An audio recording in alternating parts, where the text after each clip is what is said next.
Boa noite, estamos então para mais um capítulo do Clube do Livro do Caibalion. Hoje a gente vai falar sobre o capítulo um, a filosofia hermética. A gente está lendo essa versão aqui.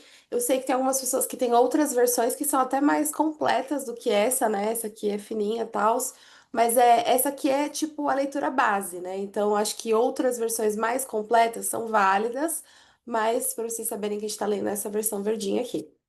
É, então, assim, eu não tenho muito para dizer sobre esse capítulo. Eu acho que parte da introdução ele vai falar sobre Hermes, né, e a importância do hermetismo e da onde veio. Eu tenho duas considerações apenas, que seriam coisas do tipo. A gente já sabe, né? É sabido que muito da sabedoria mística, esotérica, agnóstica que a gente tem veio de civilizações muito antigas, né? E o Egito, Mesopotâmia, essa área é uma das civilizações mais antigas, né? Então, óbvio que o conhecimento místico, esotérico, gnóstico viria de lá, né?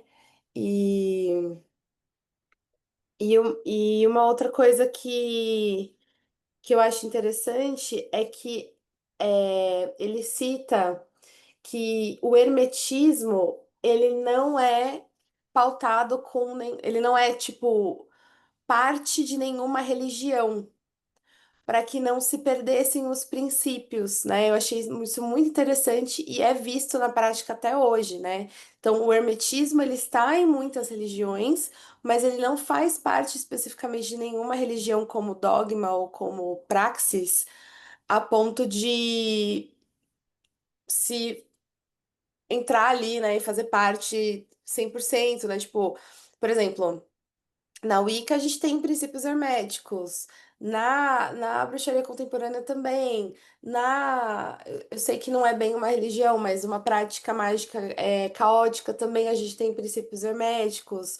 Aí a gente vai para Telema tem princípios herméticos. Então, tipo, várias religiões acabam tendo hermetismo e mas ele não se perde, né? Eu achei interessante isso e é só assim que eu pensei de falar nesse capítulo. É, eu achei ele é bom, mas ele é uma continuação da introdução, né? Ele é, ele poderia fazer parte da introdução, mas eu achei interessante quando ele fala assim, que a política de disseminação, ela, cuidadosa da verdade, sempre caracterizou os hermetistas até os dias atuais. Eles podem ser encontrados em todos os países, em todas as religiões, e eles não são identificados com nenhum país em particular, nem com nenhuma seita religiosa em especial. E é bem o que a Alegram falou. É, o fato de. Opa, acho que eu cliquei aqui em alguma coisa. Será que fui eu? Eu acho que fui eu que fiz besteira aqui. Talvez. Desculpa, gente, eu não sei o que eu fiz. Meu computador tá travando muito e eu cliquei em alguma coisa. Tudo bem, pode ir falando que eu vou Bom, tirar. Ah, saiu. então eu acho que é interessante porque, na verdade, assim, quando a gente começa a ler ele, a gente começa a entender que, na verdade, ele está presente tanto no cristianismo quanto um pouco no sufismo, quanto nas religiões antigas, quanto nas modernas, quanto em grupos que não são religiosos. E o fato é que ele sobreviveu exatamente por conta desse processo, né, de estar em todos e ao mesmo tempo não ser de nenhum.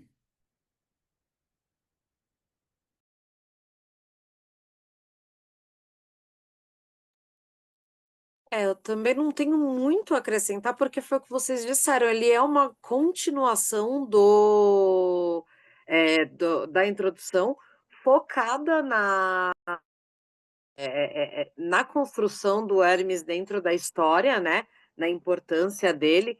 Então, eu acho que a gente esgotou bastante na última reunião sobre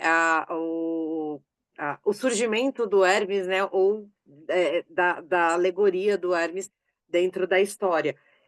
O que eu acho muito interessante é eles mostrarem, foi uma coisa que me marcou com relação ao que eles falam da pedra filosofal, né? Porque a pedra filosofal era meio que uma coisa que eles falavam, era uma alegoria utilizada para eles não serem perseguidos. E assim, o que eles, em princípio, os ensinamentos, eles são muito mais valiosos do que uma pedra filosofal a ponto de transformar um metal qualquer em ouro, né? Porque isso é em todos os lugares, é um conhecimento que ele é aplicado a todos os lugares. E é isso que o Sasset falou realmente, não só nas religiões neopagãs, mas você também vê isso aplicado como um todo, inclusive nas judaico-cristãs também.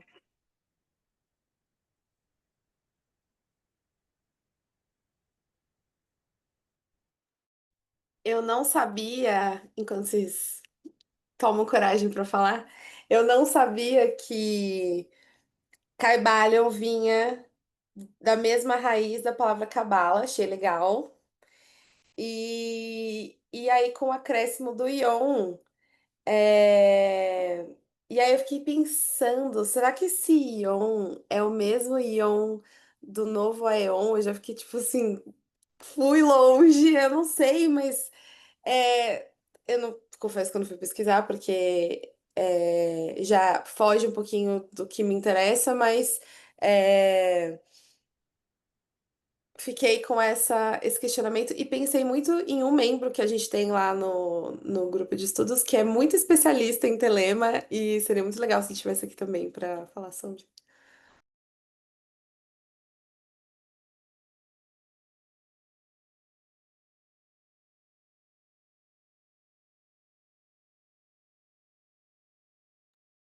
Então, criei coragem para falar. É, Uma das coisas que eu achei bem interessante, que eu tô com a versão um pouco maior que tem do livro, né? De que ele ali ela aborda várias coisas interessantes sobre o Caballion ali também, como tipo ele teve a evolução durante as épocas. Como, por exemplo, a vinda de novas formas de enxergar a ciência e tudo, fez com que a gente precisasse de formas mais é, técnicas de como enxergar a realidade, de como enxergar o universo. Então, tipo, a gente foi mais em busca disso. Então, esse livro se mostrou muito necessário, até mesmo para agregar valor a esses argumentos. Pera, tipo, se o tempo e o espaço não funcionam da mesma forma, se tem radioatividade, tem várias outras coisas. O que mais que a gente tem nesse mundo, né? Na parte religiosa, na parte astral e hermética do universo, né? Então, achei interessante como o livro, ele cada vez ele vai se adaptando mais a nosso estilo de vida e a nossa evolução também como ser humano.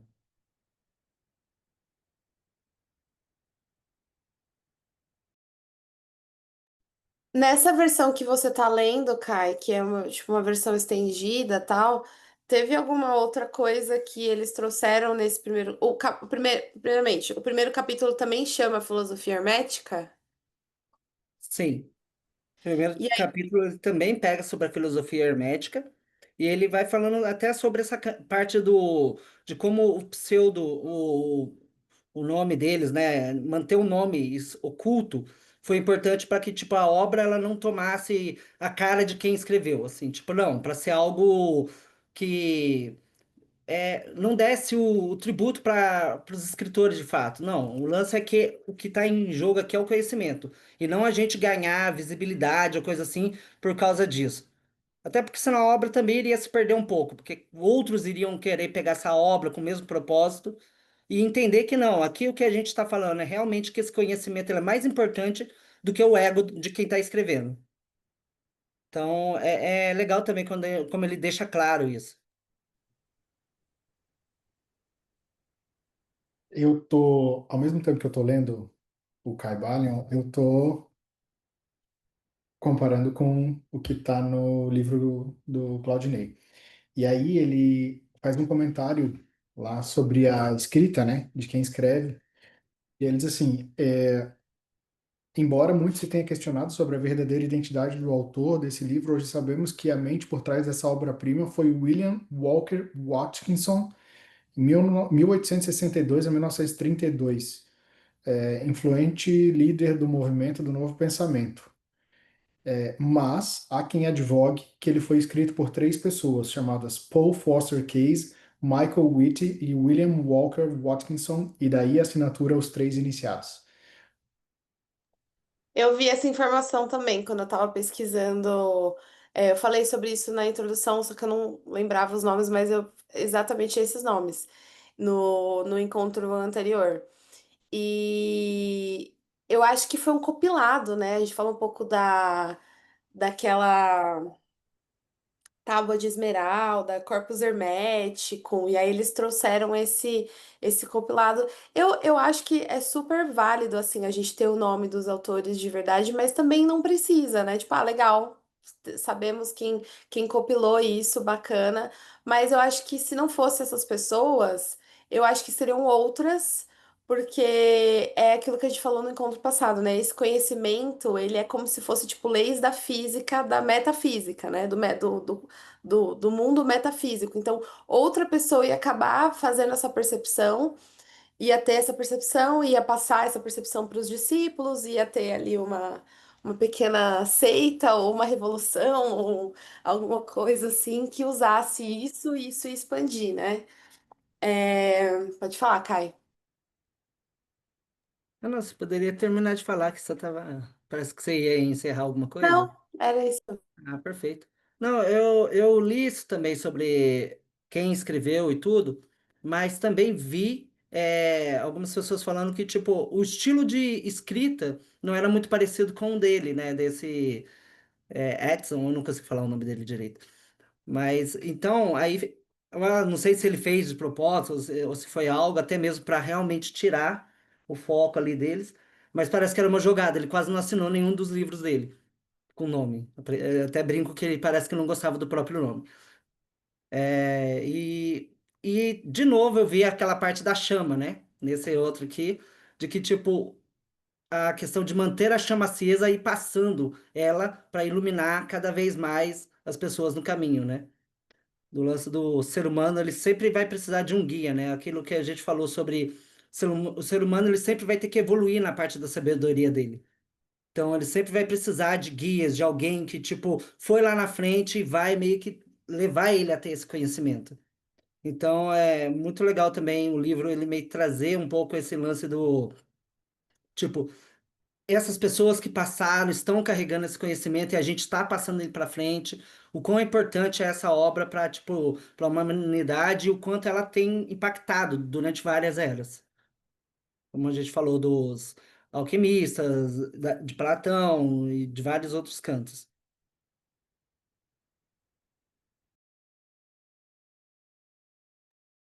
Posso?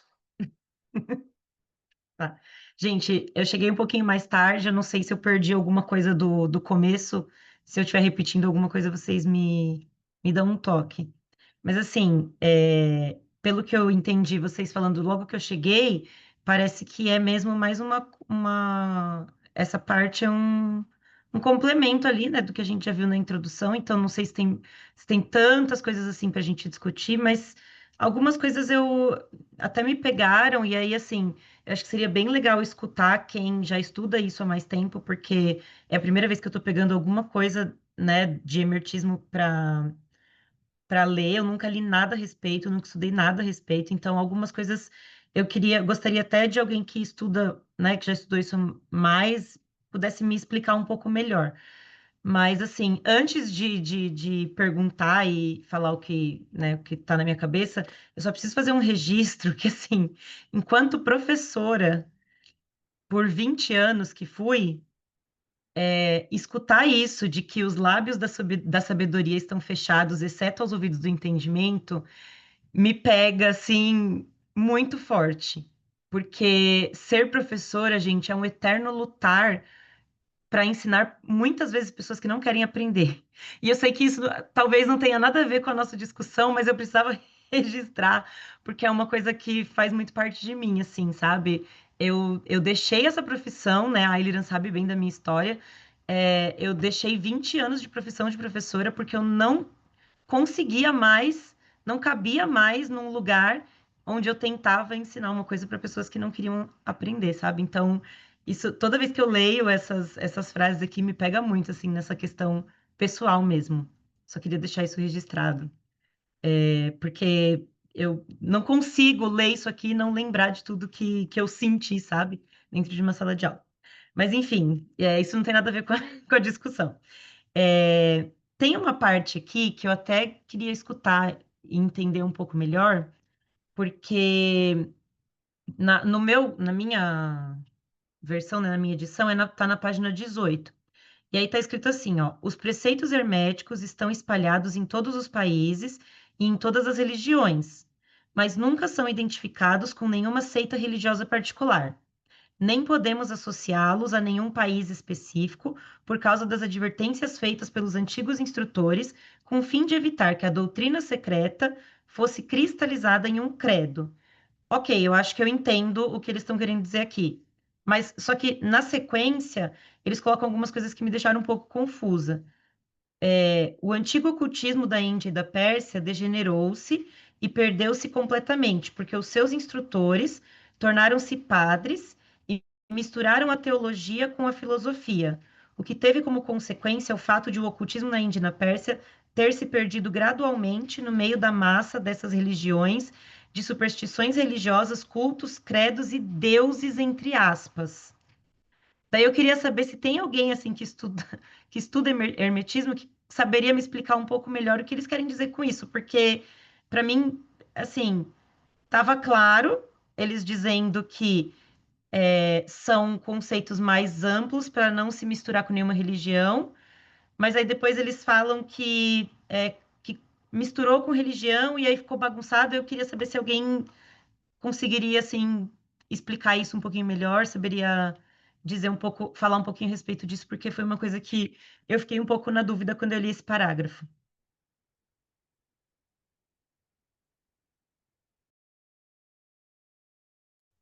Eu acho que sou eu agora para falar, né, na ordem. Vamos lá. Eu também estava justamente com essa página aberta, mas eu estava pensando mais na parte do início, né? Porque, tipo assim, a gente que segue doutrinas mais místicas, a gente consegue investigar e conversar, discutir sobre o que tem a crença de cada um.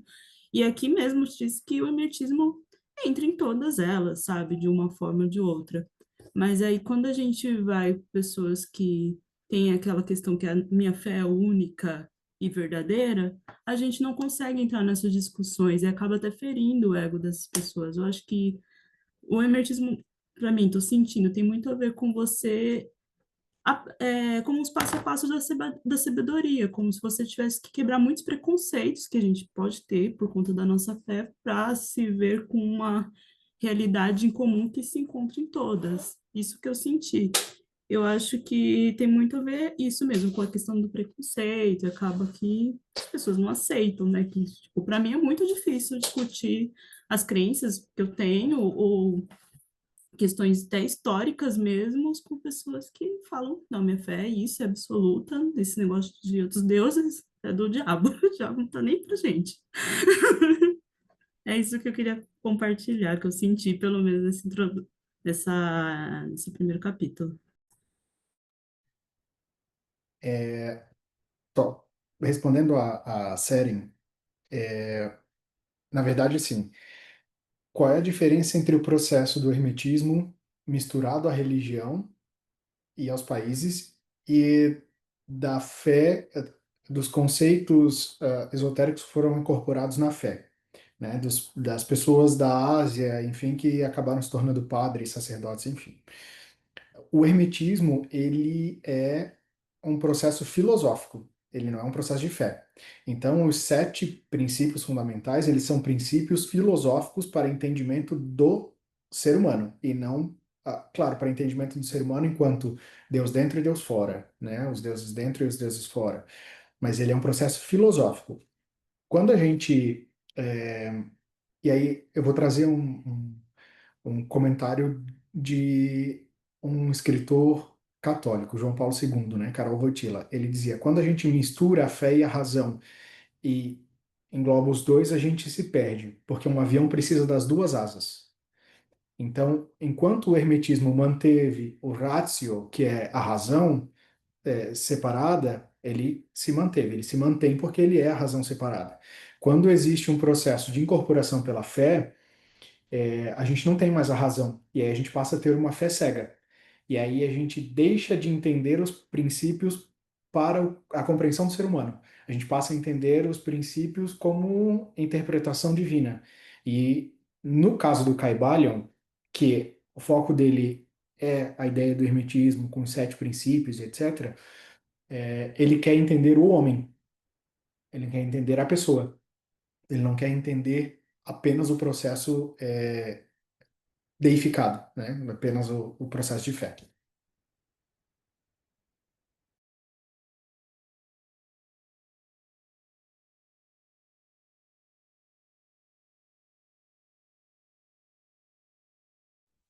Gente, boa noite. Eu não sei se vai dar pra ouvir algum barulho, porque na minha rua tem um dojo de karatê, e são uns barulhos muito peculiares, assim. Mas eu achei interessante, gostei muito do que o Saracet falou. É, Perdão, o Paulo, eu confundi, mas eu sei que é o Paulo, só que. É o Sasset. Ah, tá certo, então, é o mesmo, é a mesma pessoa, perfeito.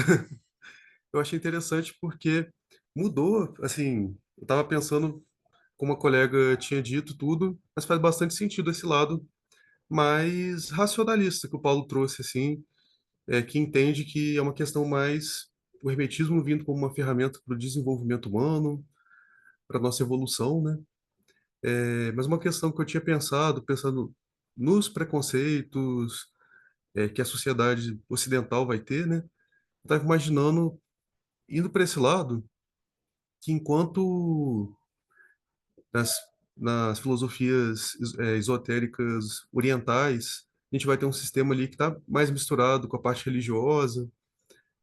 Acaba que na yoga a gente tem várias coisas que se conectam aqui e ali com a parte mais espiritualista, né? E por aí vai.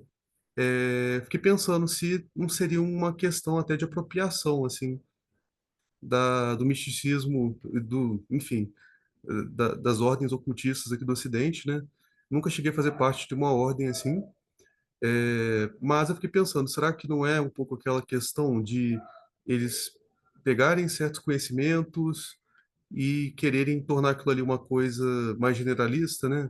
Isso acontece, com frequência, porque a gente vê muito isso na yoga, assim, as pessoas às vezes transformando aquilo ali numa coisa elitizada, né?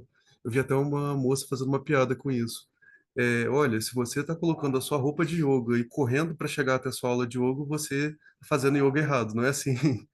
Então, fiquei pensando se não poderia ter uma questão dessa, assim, uma visão um pouco ocidentalizada em excesso, assim, dependendo do lugar, assim, porque a gente vê isso como um processo até dialético, né, de troca.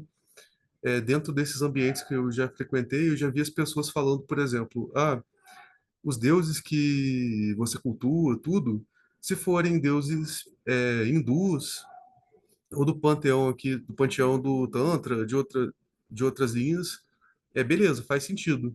Mas aí a pessoa já torce o nariz se você falar que você cultua um deus pagão de outra cultura.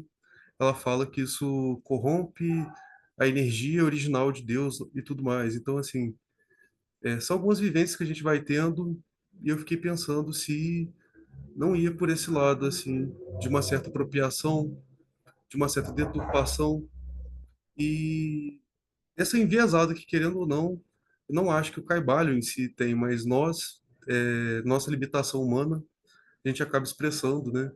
E o nosso filtro cultural também, por ter essa base cristã que a gente tem, que é uma coisa que são muitos anos para a gente conseguir se libertar, né?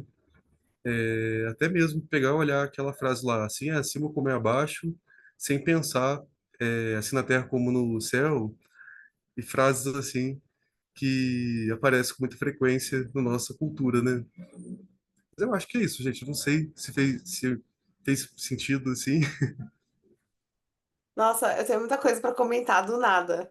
É, Então, pegando o gancho do que a Seren falou, do que o Sasset falou e agora do que o Cedric falou, é, primeiro, o que eu entendo dessa parte aqui.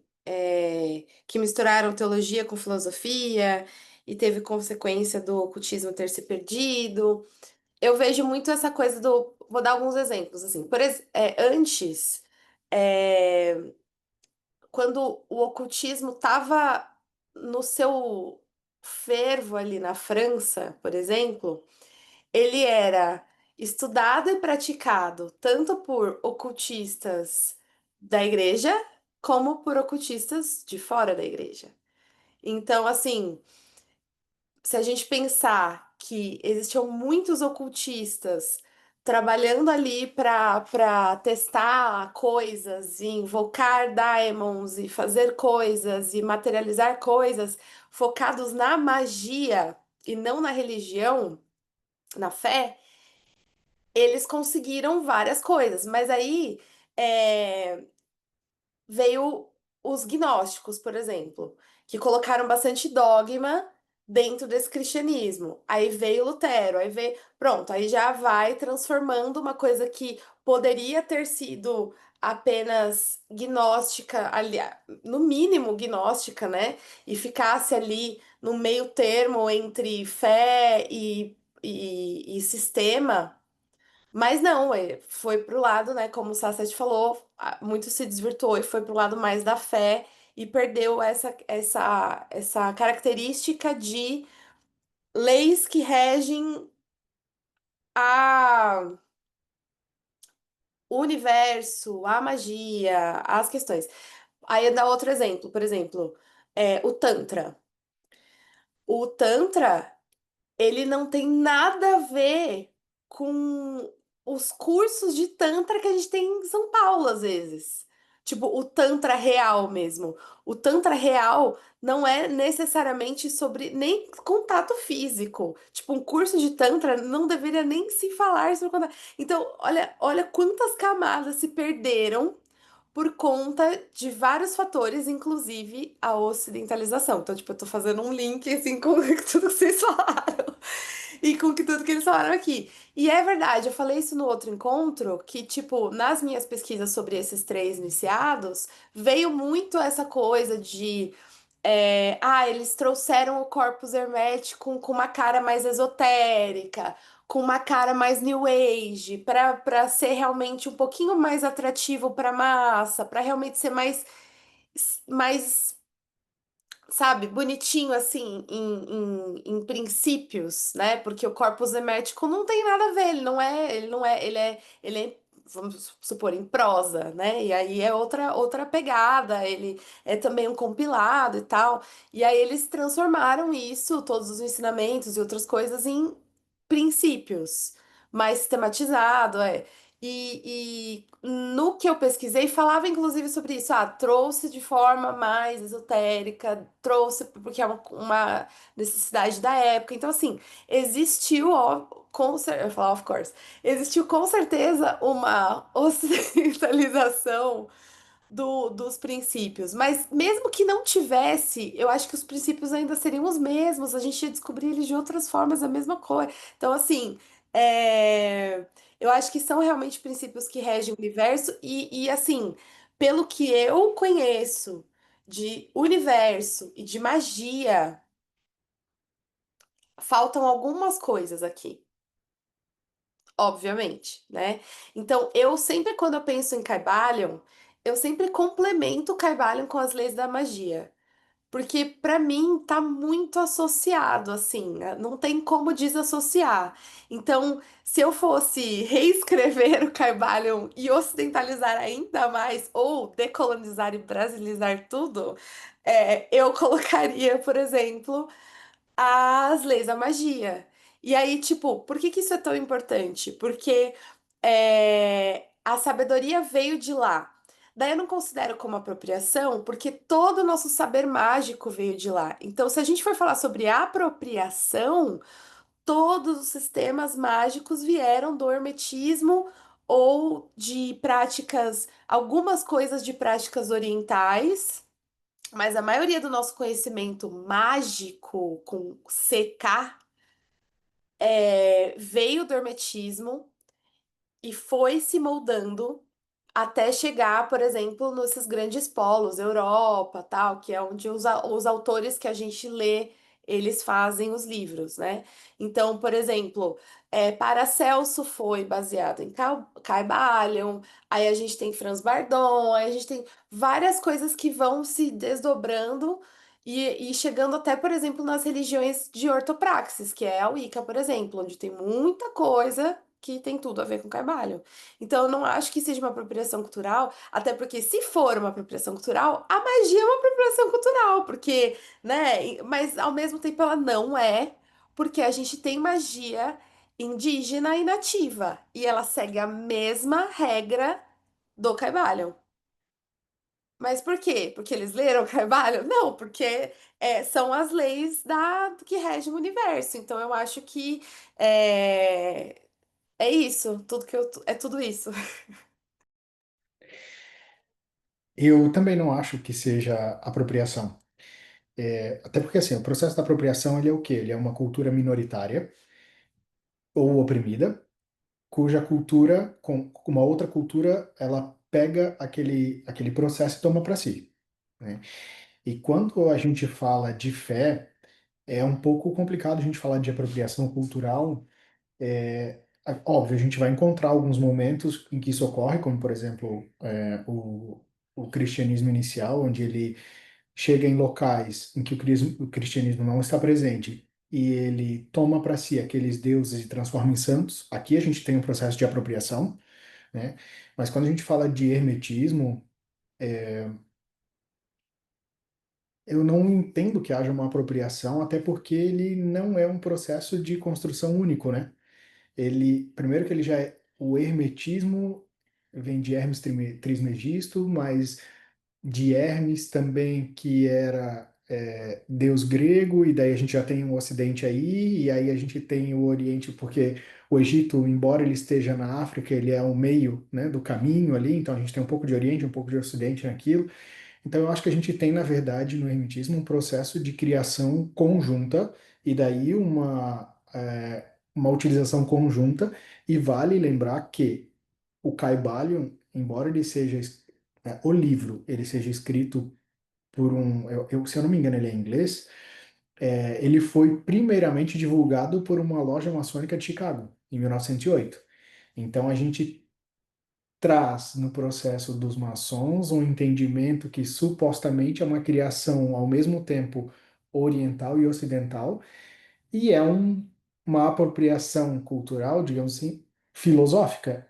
E quando a gente entra no assunto de filosofia, a gente não consegue dizer que é uma apropriação, até porque a filosofia é um pensamento, né? É um entendimento de alguma coisa. E aí a gente não consegue simplesmente dizer que, por exemplo, o niilismo, ele é uma ele foi criado no Ocidente, então o Oriente não pode usar, porque ele foi criado por Nietzsche, e Nietzsche era alemão, etc. Então o Oriente não vai poder usar porque ele era daqui. E então, quando a gente entra na filosofia, isso não é uma realidade, né? E aí, por isso eu entendo que não é uma apropriação. Embora existam alguns elementos que a gente acaba entendendo, encontrando no meio do livro, né, nos próximos capítulos a gente vai conseguir perceber, assim, tem algumas coisas que foram pinceladas de um local ou de outro que para a gente fica muito claro, né? Mas eu não vejo como uma apropriação. Oi. Então, uma das coisas que eu queria falar sobre tudo isso, eu não sei se tem tanto a ver, se não tiver, só eu agregando alguma coisa aqui. Que, igual eu tava vendo, igual aquele vídeo da Lúcia Helena Galvão, né? Que ajuda um pouco a entender algumas coisinhas, eu gosto muito da visão dela. E ela falou uma coisa que me pegou um pouco sobre a questão dos símbolos.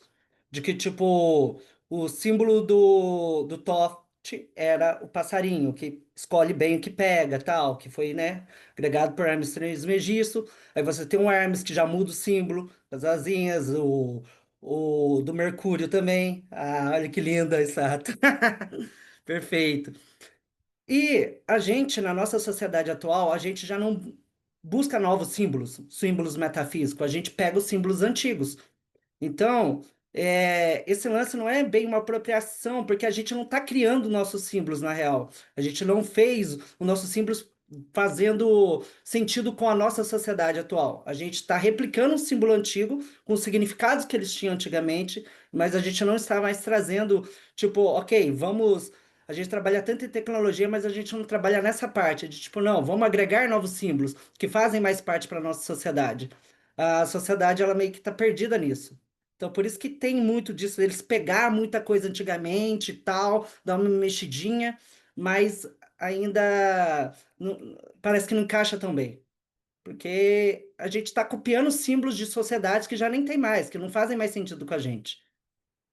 Então, eu entendo bem essa confusão de quando a gente vê, poxa, mas estão pegando esse conhecimento, mas estão tentando aplicar num coach, estão tentando aplicar em umas outras coisas e tudo, e parece que está sendo algo muito genérico. Porque eles não estão trabalhando muito nisso. Ultimamente, a sociedade já não tem mais essa visão que antigamente era muito importante, essa parte dos símbolos. Coincidentemente ou não, porque não existem coincidências, né? E aí a gente coloca já a lei do contágio, a lei da associação, a gente começa, né? Eu adoro isso. Eu ia falar, eu vou falar sobre símbolos também, então por isso que eu falei coincidentemente ou não, que o Caio falou sobre símbolos, eu vou falar sobre símbolos também. Uma coisa interessante, que eu não sei se todo mundo sabe, mas o Tote, que é também uma representação de Hermes entre os deuses egípcios, ele está presente na simbologia ocultista há muito tempo, né? Obviamente. E aí ele tá, por exemplo, presente nos desenhos da Pamela no tarô, né? Então, na carta da sacerdotisa, ela tá segurando o livro de Tote. Então, que é o livro do conhecimento. Então, naquela carta é como se a sacerdotisa, ela segura, ela detém todo o conhecimento e conhecimento antigo, conhecimento, né? Então, é interessante essa alegoria que ela fez no desenho, que na verdade não é uma alegoria, né? É realmente você trabalhar com símbolos, né? Tá, eu tenho uma carta aqui que é a sacerdotisa. Que símbolos representam a sacerdotisa? E ela foi para buscar de fontes ocultistas, símbolos ocultistas, mas símbolos também é, universais, né? Então, o livro, que ela segura, o livro, ela segura um livro. Todo mundo que, né, pensa, o livro, conhecimento, sabedoria. O fato de ser o livro de Tote é só um easter egg dentro da carta, assim, só a gente que tá estudando vai saber, mas eles beberam dessas fontes, é sabido realmente. E inclusive do Caibalion, então assim, para fazer esses desenhos, tal. Então a Pamela e o Rider Waite, eles pensaram nesses símbolos, e o Todd, por exemplo, é um deles, assim. Para quem não sabia.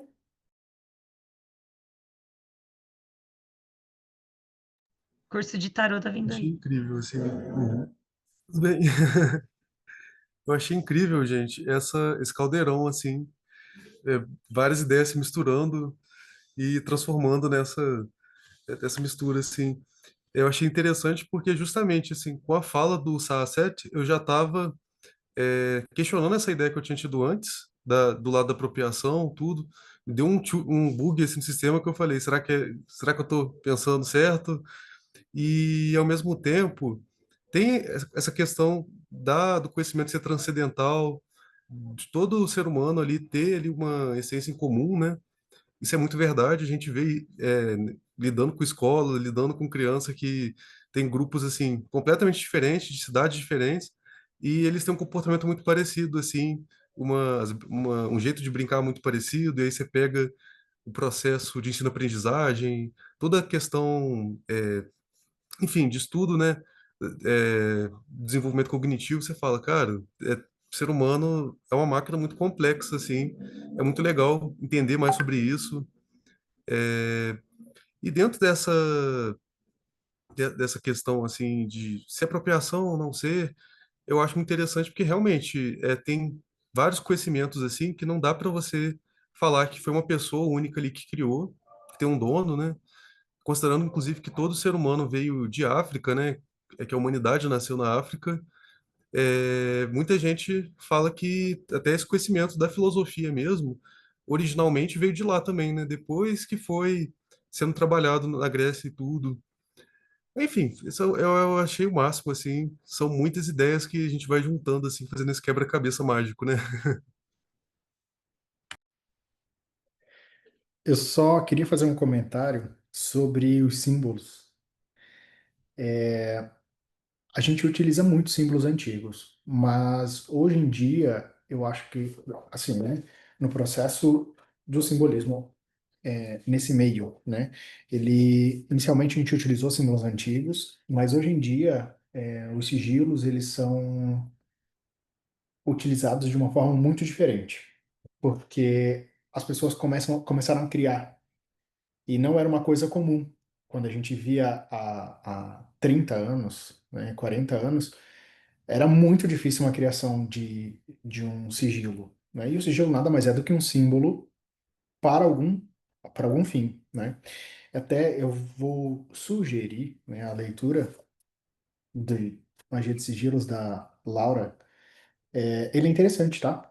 Ele é bem interessante e ele fala lá na página 69, eu acho, a partir da 69, sobre o simbolismo e as formas e sinais básicos e como as pessoas criam esses símbolos e o que eles representam, o que é um ponto, por que que as pessoas criam esse ponto, por que que o ponto fechado é isso, por que que as pessoas entendem que o ponto aberto é outra coisa.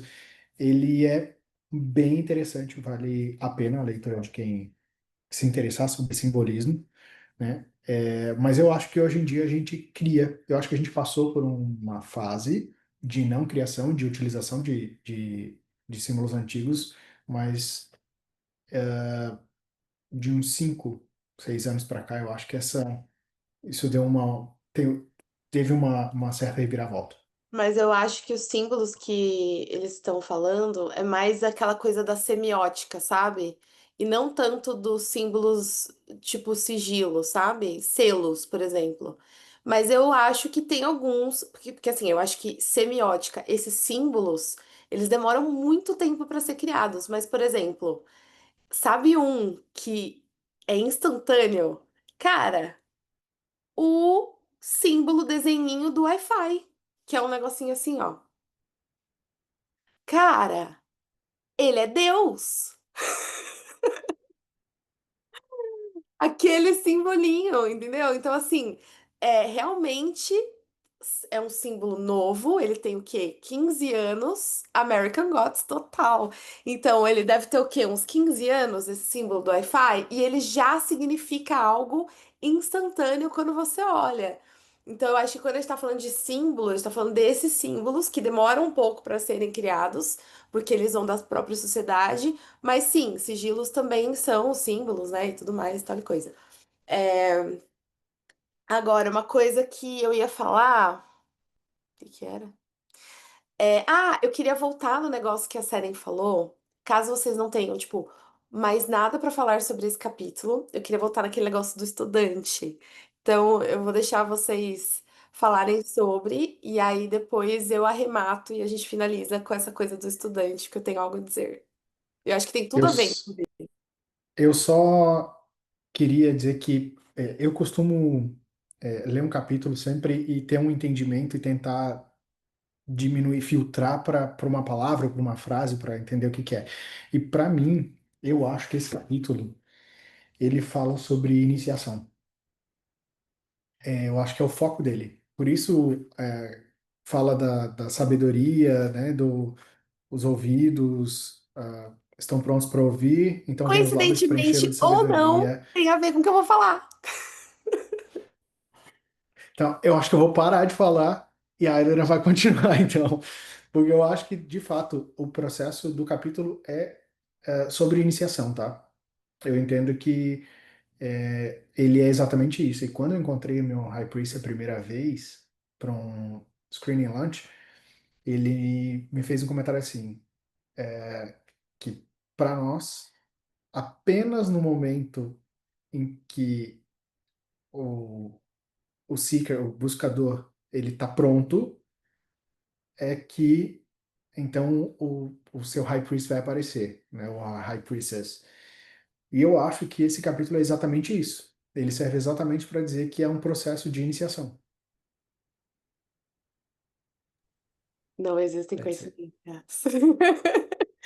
Então, era exatamente isso que eu ia falar, mas de uma outra roupagem, mas é o mesmo assunto, realmente, assim. Porque a série compartilhou essa experiência dela na escola, né? Educação formal, a educação escolar, né? E que os ouvidos estão sempre abertos, e aí quando eles estão abertos, o conhecimento vem, ele é aprendido, darará. Que é uma frase que incomodou ela, beleza. E aí, a gente tem o cenário, né, brasileiro, atual, de escola, que a criança às vezes não quer aprender, o adolescente, enfim. E aí essa frase meio que se quebra, porque, os ouvidos não estão abertos, então não tem conhecimento, então acabou, não se aprende, né?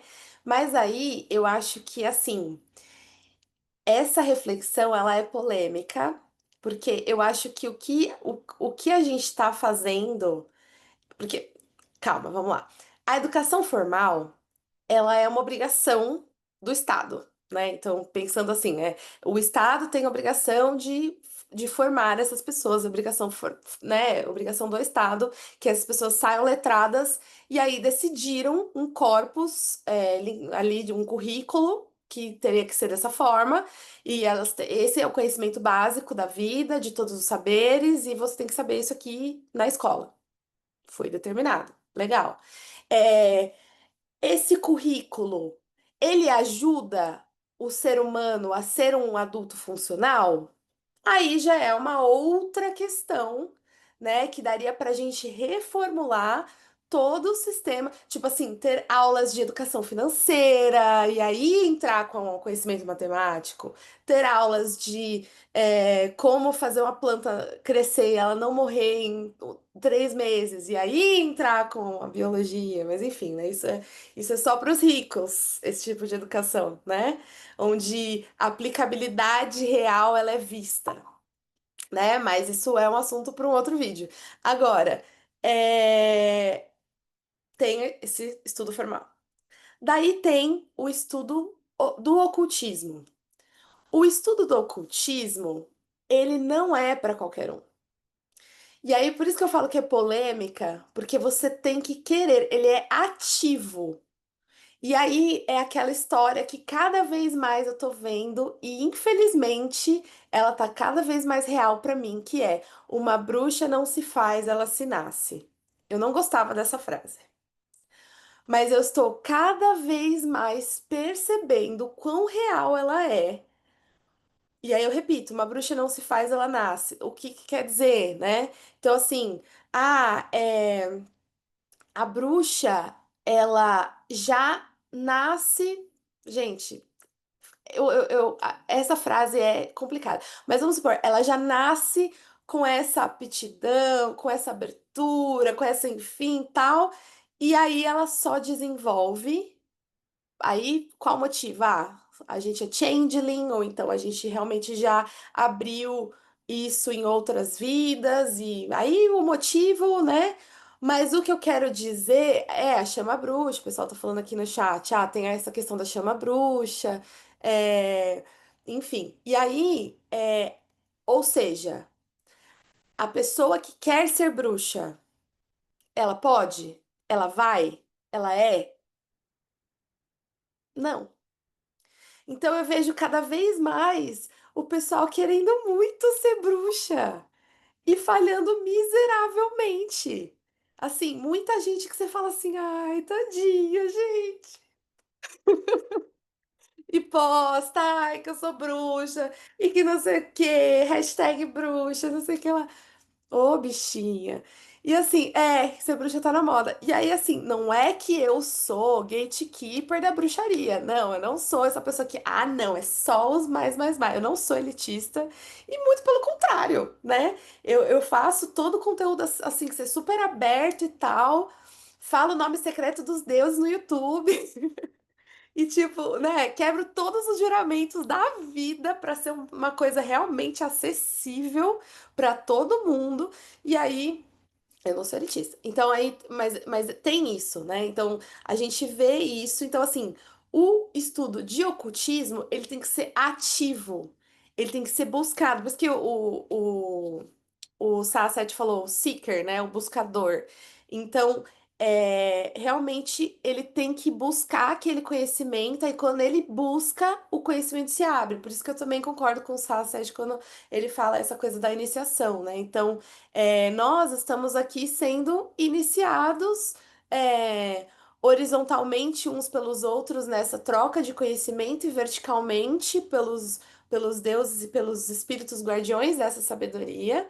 E aí a gente vai transcender. Mas é isso, né? A gente vai. Desculpa, gente, mas é isso, né?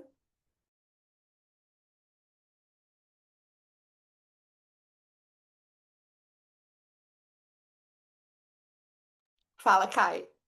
Opa, queria só fazer uma observação em relação a essa parte do aprender, que, tipo, com o que a série falou, eu posso dizer que o ensinamento do professor na nossa escola, quando a gente é criança, e não sabe muito bem para que que ele vai ser usado, para como é que a gente vai aplicar aquilo na nossa vida, serve muito para a gente se arrepender no futuro de não ter prestado atenção nos nossos professores, ter valorizado ele tanto.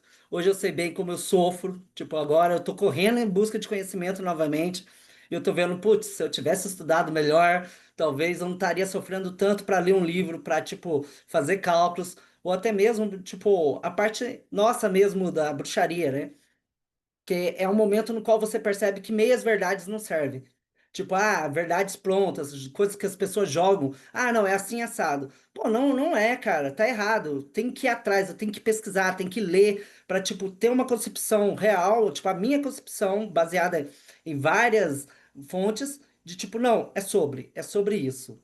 Então, tipo, realmente chega um momento no qual a gente cansa de estar estagnado e fala, não, eu preciso de mais conhecimento. Por favor, alguém me guie, alguém me ajuda. Eu acho que é sobre isso que o livro fala também. Porque, tipo, acho que os conhecimentos, antigamente era mais difícil, realmente. Antigamente era você ou vai ler um livro ou você vai trabalhar o resto da vida de camponês e não vai ter acesso nem à leitura. Mas hoje tá mais fácil, hoje a gente consegue chegar, tipo, tem muito conhecimento em tudo que é lugar. E a gente fica até meio perdido como é que a gente vai fazer, como a gente vai conseguir encontrar e tudo. Então é nesse momento que a gente precisa dos mestres para tipo, guiar a gente, pegar a mãozinha e falar: olha, você vai começar por aqui, entendeu? Não se perde, respira fundo e vai dar certo. Então é sobre isso que eu queria falar. Obrigado, série, por pessoas como você, entendeu? E já peço desculpa pelos seus alunos também, porque eu já fui um deles. Não, gente, assim, eu coloquei porque não sei por quê, tá? Eu falei porque eu senti que, assim, eu tinha que falar isso, e aí, vendo as relações que vocês fizeram para mim, assim, faz todo sentido, e várias coisas que vocês colocaram aqui acabou trazendo uma grande reflexão aqui também. E, assim, é isso, né? A gente entender que o- a aprendizagem, seja a formal, como a Ailina falou, seja a mística, ela vai acontecer quando a gente precisa daquilo.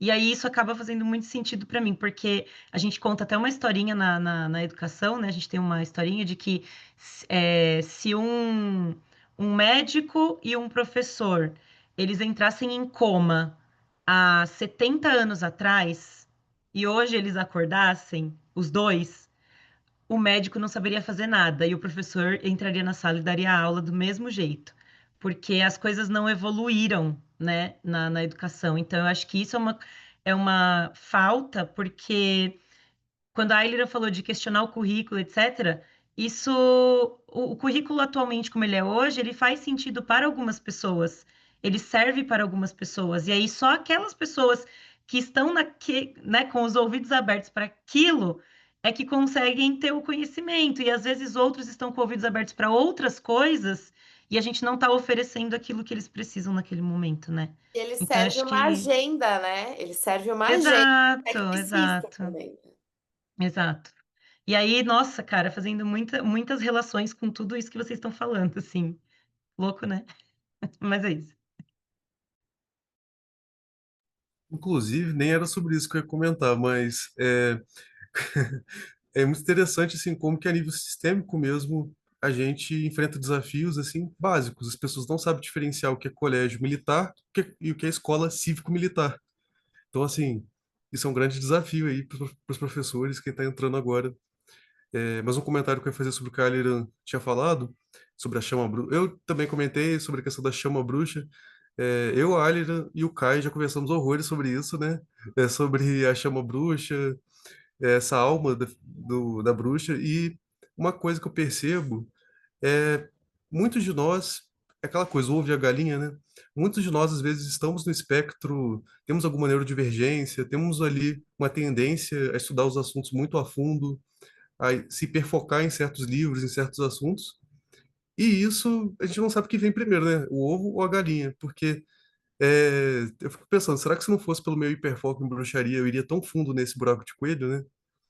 Porque é o tipo de coisa que eu acho que uma pessoa que está ali pela moda, pelo momento, ela vai ler um livro ou dois, dos mais superficiais, dos mais generalistas, vai ficar satisfeito com aquilo, fazer um feitiço ou outro e vai dar certo ou não, ela vai seguir com a vida dela, né? Já a gente não. A gente quer entender o porquê de cada coisa que está ali, justificativa. Por que que eu acendo a vela assim ou assado? Por que que eu visto ela na direção para cima ou para baixo? Por que que uma tradição faz diferente da outra? É, por que que certas experiências que eu tinha lá no início da minha prática agora já se modificaram completamente? Lá no início eu era aquela pessoa que abria o círculo, assim, falando todo formal, todo pomposo e tudo. Hoje em dia não, hoje em dia e chamo cada um, mas assim, de uma forma muito mais intuitiva, muito mais tranquila, assim. Então, vai desde a vivência no sentido mais subjetivo até a prática, né? Você realmente ali no dia a dia mágico, no sabá, no esbar, por aí vai. Eu acho que um pouco desse problema do eu quero ser isso, eu quero ser aquilo, dessa modinha, vem da internet. E aí a gente tem algumas blogueiras, alguns blogueiros, enfim, né? Influenciadores agora é o correto, né? É a palavra correta.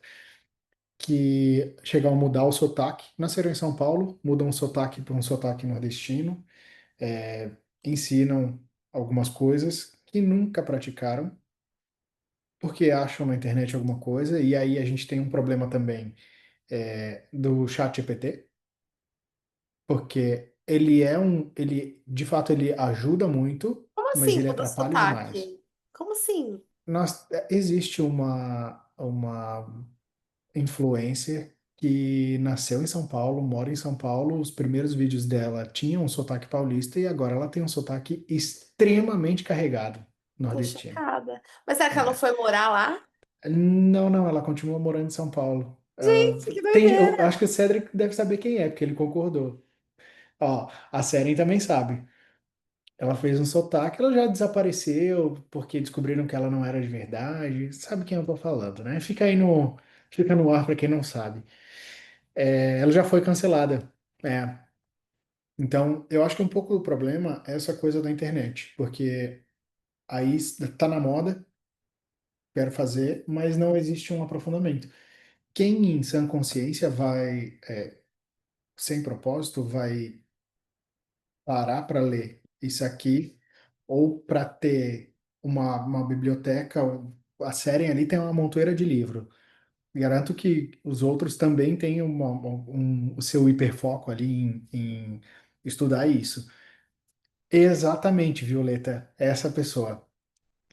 É, Só sabe da e fofoca quem participa do clube.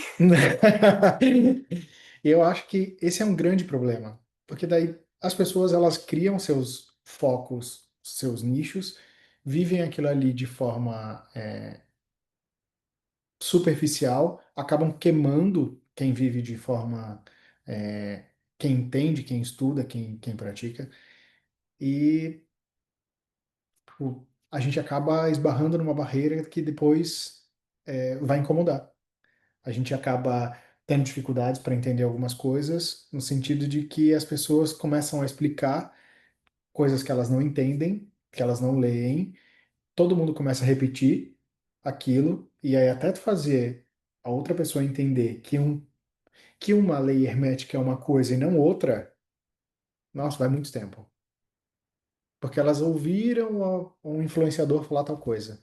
E que normalmente não é verdade, né? É. Eu acho que a bruxa mesmo, aí mas é uma opinião pessoal, assim, mas eu acho que a bruxa mesmo, ela não fica falando o tempo todo, gritando aos cinco ventos que ela é bruxa o tempo todo, sabe? Assim, a gente que, a menos que seja para um statement específico, eu acho que não ela não fica tipo, ah, eu sou bruxa, eu sou bruxa, eu sou bruxa, eu sou bruxa, ah, eu sou bruxa. Acho que não fica, porque ela não precisa, primeiro que ela não precisa provar nada pra ninguém. Segundo, que não tem necessidade, né? Terceiro, que tá lá. Quarto, que eu poderia citar vários motivos aqui, né? Então, assim, eu acho que realmente tem essa questão, tipo, de. Calma, gata, você é bruxa, ok e tal. Ninguém liga, primeiramente, né? Isso é importante pra você, pra sua prática mágica, pro seu coven, e para o teu sucesso. Porque não vem botar de bruxa pra cima de mim. Cadê o teu sucesso? Né? É aquela máxima, o sucesso será a sua prova, né? E aí eu sei que sucesso é muito relativo, esse também é um assunto bastante polêmico, mas a pessoa não pode viver toda escangalhada o tempo todo e falar, não, mas eu tô em sucesso, tá? Porra nenhuma, né? Então, assim. Tem alguns níveis de sucesso que se dá pra você falar, não, ok, isso aqui tá bom, né? Se a pessoa tá sempre cagada, endividada, fudida, não tem como a pessoa falar que não, mas eu gosto da vida simples. Não, meu bem, não. Então, né, eu acho que é isso. É, então, acho que encerramos aqui por hoje, né? Foi muito legal. A gente sempre, né, expande. Isso é muito legal, muito gostoso o Clube do Livro. E até a próxima, quando a gente vai ler o capítulo 2 e aí vai começar os 7 princípios herméticos. Então, até quarta que vem. Blessed be. Tchau, tchau. Dessa bi. Blessed Blessed Blessed be. be. Vai ser be. Recebi. Tchau, Blessed tchau. be. Tchau, tchau, gente.